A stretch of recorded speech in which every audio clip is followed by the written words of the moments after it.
శ్రీమాత్రే నమ. జయ గురు దత్తాత్రేయ నమ. ఈ వీడియోలో మనం వృశ్చిక రాశి వారికి అక్టోబర్ నెల మాస ఫలితాలు తెలుసుకునే ప్రయత్నంలో మరి ఒక విధంగా అక్టోబర్ నెల నుంచి వృశ్చిక రాశి వారికి మంచి రోజులు వస్తున్నట్టే. ఏదైనా అష్టమ గురువు చాలా వరకు ఇబ్బంది పెడుతూ ఉంటాడు. అంటే ఏ పనైనా కూడా చాలా ప్రయత్నపూర్వకంగా నెరవేరుతూ ఉంటుంది. రావాల్సిన డబ్బులు ఉంటాయి మనకి, వాళ్ళు 5 లక్షలు ఇవ్వాలి, పలానా వాళ్ళు 10 లక్షలు ఇవ్వాలి అని ఉంటుంది. వాళ్ళు కూడా మంచి వాళ్ళే, కానీ మన అవసరాలకి సమయానికి ధనం రాకపోవడం జరుగుతూ ఉంటుంది. అయితే మన అవసరం తీరలేదు కదా అని వేరే వాళ్ళని మనం ధనం అడిగినప్పుడు అక్కడి నుంచి పెద్దగా ధనం రాదు. ఈ విధంగా ఇతరులకు సహాయం చేయడం వల్ల మనం నష్టపోవడం జరుగుతూ ఉంటుంది. ఇది వృశ్చిక రాశి వారికి గత కొద్ది నెలలుగా జరుగుతున్నటువంటి పరిస్థితి.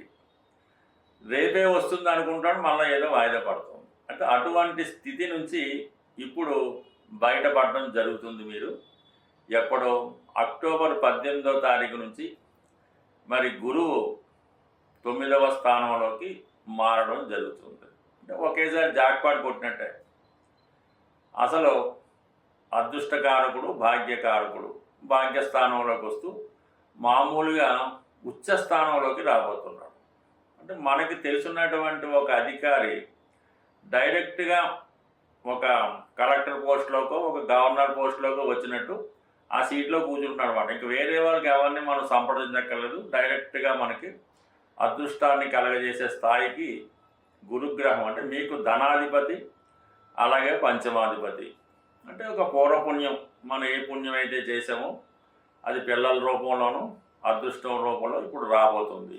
18వ తారీఖు తర్వాత మీకు చాలా కాలంగా పెండింగ్ ఉన్నటువంటి కార్యక్రమాలు పూర్తవుతాయి. అంటే ముఖ్యంగా కుటుంబంలో సంబంధించినటువంటి పెళ్ళి, వివాహాలు లాంటివి ఏమైనా వాయిదా పడుతున్నా, కుటుంబానికి రావాల్సినటువంటి అవకాశాలు ఏవైనా ఈ సమయంలో రావడం జరుగుతుంది. ముఖ్యంగా పిల్లల యొక్క అభివృద్ధి, అనూహ్యంగా చాలా విషయాల్లో వెనకబడి ఉన్నటువంటి మీ సంతానం ఒకేసారి అభివృద్ధిలోకి రావడం జరుగుతూ ఉంటుంది. అంటే పిల్లలకి ఉద్యోగాలు అవ్వచ్చు, వాళ్ళకి సంతానం కలగవచ్చు, లేదా వాళ్ళకి పెళ్ళిళ్ళు, ఉద్యోగాలు వచ్చే అవకాశం ఉంది. పైపచ్చు ఇవన్నీ కూడా మీకు చాలా తొందరగా జరుగుతాయి. అంటే 18వ స్థానంలో సాటర్న్ ఉండడం వల్ల ఇంతకాలంగా ఆ ప్రయత్నాలు ఏవి జరగకుండా ఆగుతూ ఉంటాయి. పెళ్లి విషయం కూడా ఈవెన్ పంచమంలో ఉన్నటువంటి శని సప్తమాన్ని వీక్షించడం వల్ల వివాహ కార్యక్రమాలు కూడా వాయిదా పడుతుంటాయి. సంబంధాల దగ్గరికి వచ్చి పోతూ ఉంటాయి. ఈ గురువు ఎప్పుడైతే భాగ్యంలోకి వచ్చి మరి పంచమాన్ని వీక్షిస్తాడో ఆటోమేటిక్గా మీకు 5వ స్థానం ఫలితాలన్నీ రిలీజ్ అవుతాయి. అంటే శని మీకు ఫలితాన్ని ఇవ్వడం మొదలెడతాడు. శని ఫలితం అంటూ ఇచ్చాడంటే అవి చాలా శాశ్వతంగా ఉంటాయి. శని శాశ్వతమైన ఫలితాలు ఇస్తూ ఉంటాడు. పర్మనెంట్ ఉద్యోగం ఇస్తాడు. పర్మనెంట్గా వివాహ జీవితంలో భార్యనో భర్తనో ఇవ్వడం జరుగుతూ ఉంటుంది. ముఖ్యంగా సంతానాన్ని ఇస్తాడు. ఇవన్నీ ఈ సమయంలో మీకు శాశ్వతమైనటువంటి వస్తువులు అనొచ్చు, క్రియ అనొచ్చు, పనులు అవ్వచ్చు, జరిగే అవకాశం ఉంది. ఇక మరి లాభస్థానంలో ఆల్రెడీ మనకి ఈ నెల ప్రారంభంలోనే బుధుడు అలాగే రవి 11వ స్థానంలో ఉన్నారు. సాధారణంగా రవి 11వ స్థానంలో ఉంటే ఇంచుమించుగా మిగతా గ్రహాలన్నీ అనుకూలించవలసి ఉంటుంది. అంటే ఎప్పుడైతే జన్మ జాతకంలో రవి 11లో ఉంటే ఆ జాతకంలో ఉన్నటువంటి దోషాలన్నీ సాల్వ్ అవుతాయో, గోచారరీత్యా రవి 11వ స్థానంలోకి వచ్చినప్పుడు మిగతా గ్రహాలన్నీ కూడా ఆటోమేటిక్గా జాతకుడికి అనుకూలమైన ఫలితాలు ఇవ్వడం జరుగుతూ ఉంటుంది.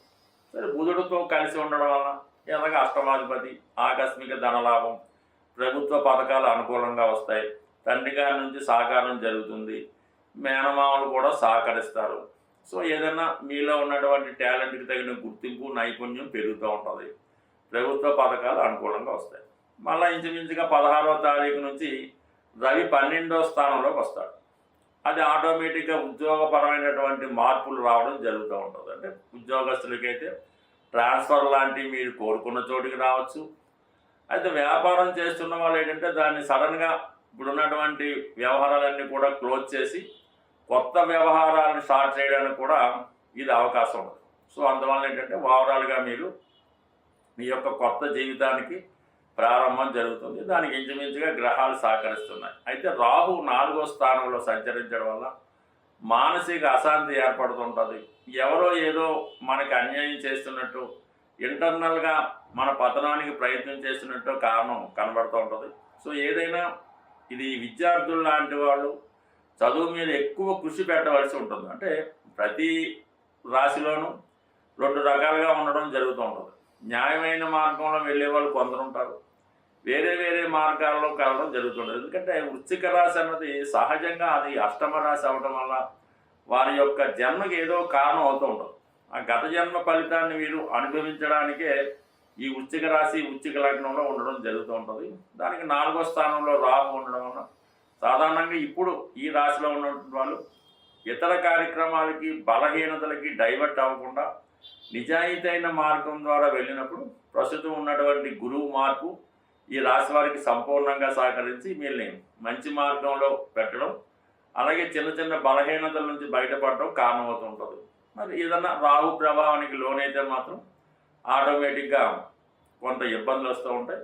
అలాగే మరి శుక్రుడు దశమ స్థానంలో ఉండడం కూడా ఉద్యోగపరమైన మార్పుకి కారణం అవుతూ ఉంటుంది. ఎందుకంటే కొన్నాళ్ళు ఉద్యోగానికి విరామం ఇచ్చి ఏదైనా ఇతర వ్యవహారాల్లోకి చేరడానికి కూడా చాలా వరకు అనుకూలత ఉంది. అది చాలా వరకు సక్సెస్గానే ఉంటుంది. మనం గోచార ఫలితాలు తెలుసుకునే ప్రయత్నంలో కేవలం మీ యొక్క చంద్రుడి యొక్క స్థితిని ఆధారంగా తీసుకుని మాత్రమే మిగతా గ్రహాలు సంచారాన్ని మీకు తెలియజేయడం జరుగుతూ ఉంటుంది.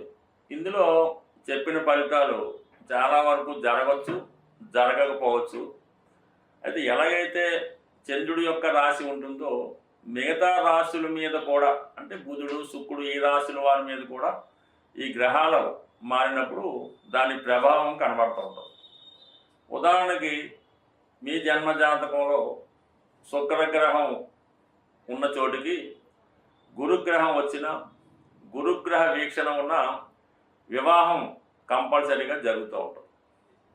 అలాగే మీరు జన్మజాతకంలో శని గ్రహం ఉన్న రాశిలోకి గురుగ్రహం వచ్చిన, గురుగ్రహం చూసిన మీకు ఉద్యోగం రావడం అన్నది జరుగుతూ ఉంటుంది. అలాగే బుధుడు ఉన్న రాశిని గురువు చూసిన, గురువు ఆ గ్రహం మీద సంచారం చేసిన విద్యలో అభివృద్ధి కలుగుతుంది, స్థిరాస్తి కొనుక్కునే ప్రయత్నాలు జరుగుతూ ఉంటాయి. అలాగే కేతువు ఉన్న స్థానంలోకి శని వచ్చినప్పుడు ఉద్యోగం పోవడం జరుగుతూ ఉంటుంది. రాహు ఉన్న స్థానంలోకి శని వచ్చినప్పుడు ఉద్యోగపరమైన అభివృద్ధి, టెక్నికల్ డెవలప్మెంట్ జరుగుతూ ఉంటుంది.